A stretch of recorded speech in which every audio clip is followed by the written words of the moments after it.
వ్యవహారాలు ఉన్నాయో తెలియజేయడం కూడా జరిగింది. ఒకటి ముఖ్యంగా ఆర్థిక సంఘం చేసే సిఫార్సులు ఏవైతే ఉంటాయో రాష్ట్రాలకు సంబంధించిన పన్నుల వాటా కేంద్రానికి వివిధ పన్నుల ద్వారా ఏదైతే రెవెన్యూ సమకూరుతుందో income tax, corporation tax, GST, customs, central excise ఇవన్నీ కూడా ఉంటాయో అందులో రాష్ట్రాలకు కూడా కొంత వాటా వస్తుందన్నమాట. ఎందుకంటే రాష్ట్రాలన్నీ కలిపితేనే దేశం అవుతుంది కాబట్టి. అయితే అది ఎంత వాటా రావాలా అనేది ఆర్థిక సంఘము సిఫార్సు చేస్తారనమాట. అదేవిధంగా వివిధ రాష్ట్రాలలో కూడా ఏ రాష్ట్రానికి ఎంత రావాలని కూడా ఆర్థిక సంఘం సిఫార్సు చేస్తారనమాట. ఇదే కాకుండా స్థానిక సంస్థలకు గ్రాంటు, ఏదన్నా విపత్తు జరిగినప్పుడు గ్రాంటు, ప్రత్యేకమైన రాష్ట్రాలకు సంబంధించిన కొన్ని అవసరాలకు గ్రాంటు, ఇవన్నీ కూడా సిఫార్సులు చేస్తారు. అయితే ముఖ్యంగా రాష్ట్రాలకు సంబంధించిన పన్ను వాటా, వివిధ రాష్ట్రాలకు సంబంధించిన ఎంత వాటా అనేది ముఖ్యమైన వారి బాధ్యత. అందులో భాగంగా వైఎస్ఆర్ కాంగ్రెస్ పార్టీ తరఫున చెప్పడం జరిగింది. 14వ ఆర్థిక సంఘము మొట్టమొదటిసారిగా డాక్టర్ వైవి రెడ్డి గారు ఉన్నప్పుడు 32% నుంచి 42%కు పెంచడం జరిగింది. ఆ తర్వాత డాక్టర్ ఎన్కే సింగ్ గారు 15వ ఆర్థిక సంఘం కూడా 41% ఇవ్వడం జరిగింది. కానీ నిజానికి చూస్తే ఇంచుమించు 10% తగ్గుతుందన్నమాట రాష్ట్రాలకు వచ్చేటప్పటికి. అంటే 42% ఒకవేళ సిఫార్సు చేసినా మనకు వస్తుండేది 32%. అంటే ఒక సామాన్య మానవునికి అర్థం కావాలంటే ఇష్యూ, ఒకవేళ ఒక రాష్ట్రానికి ఒక సంవత్సరము 40,000 కోట్లు రావాలని ఒకవేళ పన్నుల వాటా ఉంటే నిజానికి వచ్చేటప్పటికి 30,000 వస్తుందన్నమాట. ఎందుకు తగ్గుతుంది అంటే కేంద్రము సెస్సులు, సర్ఛార్జీల పేరు మీద వివిధ ప్రత్యేకమైన కారణాలకు అని చెప్పేసి ఈ వాటాలో నుంచి తగ్గిపోతుందన్నమాట. మేము వైఎస్ఆర్ కాంగ్రెస్ పార్టీ తరఫున సిఫార్సు మా సలహా ఏమంటే, అయ్యా 42 ఇచ్చినా మీరు మళ్ళీ చేతికి వచ్చేటప్పటికి 30 వస్తుంది కదా, అట్లా బదులు ఒక పని చేయండి, 50 ఇవ్వండి. ఎందుకంటే 30 ఇచ్చేది 42 మొట్టమొదటిసారిగా ఎప్పుడు డాక్టర్ వైవి రెడ్డి గారు సిఫార్సు చేయడం జరిగింది. ఎందుకంటే రాష్ట్రాలకు వాళ్లకు ఇండిపెండెన్స్ ఉండాలి, వాళ్ళకు అటానమీ ఉండాలి, వాళ్లకు ఏ విధమైన ఖర్చులు ఉంటాయో వాళ్ళకే తెలుసు. కాబట్టి ప్రతి విషయంలో కూడా కేంద్రము రాష్ట్రాలకు ఇది ఈ విధంగా చేయి, ఈ విధంగా చేయొద్దని చెప్పేదొద్దు. రాష్ట్రాలకు వాళ్ళ ప్రభుత్వాలు ఉన్నాయి, వాళ్ళు ఎన్నుకున్నారు కాబట్టి వాళ్ళ కొద్ది వాళ్ళ ఖర్చులు వాళ్ళు చూసుకుంటారు, వాళ్ళ ఇష్టపూర్వకంగా ఖర్చులు చేసుకోవాలనే ఉద్దేశంతో పెంచడం జరిగింది. మరింత పెంచండి 50%కి, 50కి పెంచితే కనీసం 40 అన్నా వస్తుంది కదా అని చెప్పి ఒక సలహా ఇవ్వడం జరిగింది. ఇంకో సలహా ఏమంటే, మామూలుగా 1971 సెన్సస్ తీసుకుంటారు, ఇప్పుడు 2011 తీసుకుంటున్నారు. 1971 నుంచి 2011 చూస్తే వివిధ రాష్ట్రాలు ఏదైతే కుటుంబ నియంత్రణ వలన జనాభా తగ్గించుకోగలిగిన వాళ్ళందరికీ కూడా ఈరోజు నష్టం కలుగుతుంది.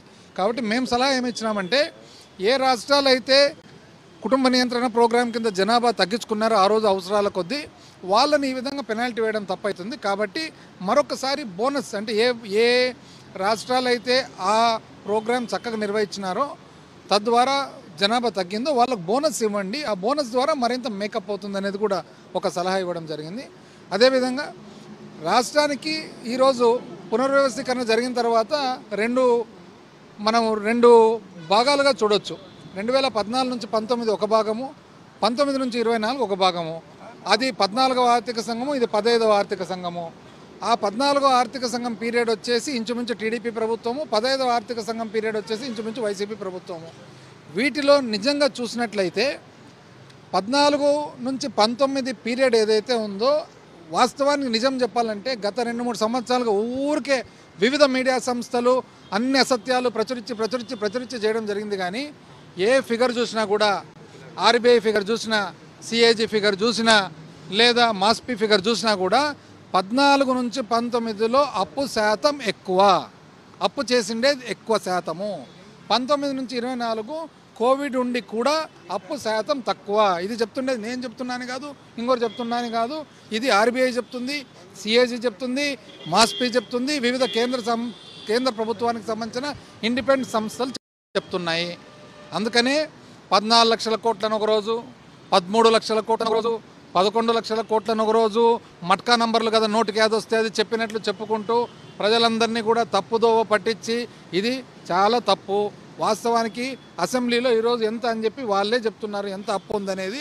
కాబట్టి మేము వాస్తవాలన్నీ ముందర చెప్పడం జరిగింది. ఏ పరిస్థితుల్లో నిజాలంటే ఏమి? నిజాలు ఎక్కడి నుంచి చెప్తున్నాము?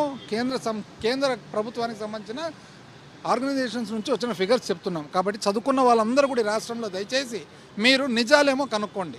ఊరికి అసత్యాలు ప్రచురించినంత మాట్లాడినా అది మీరు నమ్మొద్దండి. మొన్నటి వరకు మంగళవారము 1000 కోట్లు శ్రీలంక ఇంకోటి అండి. ఇప్పుడు ఎక్కడైందండి? ఎంతో కన్సర్న్ ఉండే కదా, ఎంతో చాలా దిగులు ఉండే కదా. ఇప్పుడు ఎక్కడ దిగులు లేదా? ఇప్పుడు రోజు చేస్తున్నారు. ఎప్పుడే 90,000 కోట్లు టచ్ అయింది లేదా ఇప్పుడు ఎవరికి? అంటే మొన్నటి వరకు ఒక సంవత్సరం కింద వరకు రాష్ట్రం ఏమైపోతుందో అని చెప్పి దిగులు పడిన వాళ్ళందరూ కూడా ఈరోజు ఎక్కడ పోయా దిగులు? సడన్గా పోయినా దిగులు. ఎంత అన్యాయం అండి ఇది. ఇది కాకుండా కోవిడ్ ఉన్నా కూడా వివిధ సంక్షేమ పథకాలు ఏవైతే ఉన్నాయో జగన్మోహన్ రెడ్డి గారు ప్రవేశపెట్టినది ఏది? వైఎస్ఆర్ రైతు భరోసా అయితేనేమి, ఆసరా అయితేనేమి, చేయూత అయితేనేమి, అదేవిధంగా మరి ఏదైతే అమ్మఒడి అయితేనేమి, ఇవన్నీ కూడా కోవిడ్ అప్పుడు కులాలు మతాలు పార్టీలకు సంబంధం లేకుండా ప్రతి ఒక్క సామాన్య మానవుకి ఏదైతే ఇవ్వగలిగినామో ఈరోజు కూడా ఆ విధంగా ఇచ్చేదానికి అన్ని రకాలుగా మీరు సహాయపడండి అని చెప్పి రాష్ట్రం తరఫున కోరడం జరిగింది. సంవత్సరం అయినా కూడా ఇంతవరకు సంపద సృష్టి అయితే కనపడలేదు. ఇంకా సంపద తగ్గుతుంది. అదేవిధంగా ఈ సంవత్సరం రోజులుగా ఒక్క స్కీము చేయలేదు. అప్పు చూస్తే అప్పటికంటే ఎక్కువైంది. ఎక్కడ పోతున్నాయి డబ్బులు అనేది కూడా ఒక్కసారి ఎవరైతే మేధావులు ఉన్నారో ఈ రాష్ట్రంలో మొన్నటి వరకు శ్రీలంక అవుతుందని చెప్పి బాధపడిన వాళ్ళు ఉన్నారో వాళ్ళందరూ కూడా మరొకసారి చూసుకోవాలని చెప్పి మేము అన్నీ కూడా పేపర్ మూలకంగా తెలియజేయడం జరిగింది. అమరావతి భూసేకరణకి అదనంగా 45,000 ఎకరాలు తీసుకుంటారు. చంద్రబాబు నాయుడు ఇల్లు కడుతున్నారు, అభివృద్ధి జరుగుతుంది కదా. అది అభివృద్ధి అవునా కాదా అనేది మేధావులను అడగండి. అంటే ఒక రాజధాని కడుతున్నారా, ఒక నగరం కడుతున్నారా? ఇప్పుడు మ్యాండేట్ ఏమి ఇస్తారు ఎవరికైనా కానీ? ప్రభుత్వానికి రాజధాని కట్టేదానికి మ్యాండేట్ ఇస్తారు, నగరం కట్టేదానికి ఇచ్చినారా? 5 ఎకరాలు ఇల్లు కూడా కడతారు. అది ఉండని 5 ఎకరాల్లో కట్టుకోవచ్చు, 10 ఎకరాల్లో కట్టుకోవచ్చు, ఎకరాతో కట్టుకోవచ్చు, అది వేరే విషయం. ప్రభుత్వానికి 5 సంవత్సరాలు కాలపరిమితి ఉంటుంది. ఎన్నికైన తర్వాత అన్నీ బాగుంటే 5 సంవత్సరాల లోపల మ్యాండేటు రాజధాని కట్టాలనే, నగరం కట్టాలనే. అది మేధావులందరూ ఒకసారి ఆలోచన చేయాలి. నంబర్ 1. నంబర్ 2, మన శక్తి ఎంత? అన్ని బ్రహ్మాండంగా కడితే సంతోషమే కదా, అందరికి సంతోషమే. ఎవరు వద్దంటారండి? ఇప్పుడు మన దగ్గర ఒక మోటార్ సైకిల్ కొనేదానికి స్తోమత ఉన్నప్పుడు, ఒక కారు కొనేదానికి స్తోమత ఉన్నప్పుడు ఏరోప్లేన్ కొంటాము అంటే కొనొచ్చునేమో, చెప్పలేము. దానికి కంతులు ఎవరు కట్టాలా? సంతోషమే. మీరందరూ ఇప్పుడు ఏరోప్లేన్లో తిరిగితే మాకేమైనా బాధనా? తిరగాలనే ఉంటుంది. కానీ దాని స్తోమత కావద్దా? ఇవన్నీ చూసుకోవాలనే మనం చెప్తా ఉండేది. మన రాష్ట్రం ఏమి, మన పరిస్థితి ఏమి? మా పార్టీ తరఫున మాత్రం పేదవాని బ్రతుకు తెరువు, పేదవాని సంక్షేమము ప్రధానం గవర్నెన్స్లో అనేది మా సిద్ధాంతం. ఇది రాజశేఖర రెడ్డి గారిది అదే సిద్ధాంతమే, జగన్మోహన్ రెడ్డి గారిది అదే సిద్ధాంతమే, మా అందరిది కూడా అదే సిద్ధాంతమే.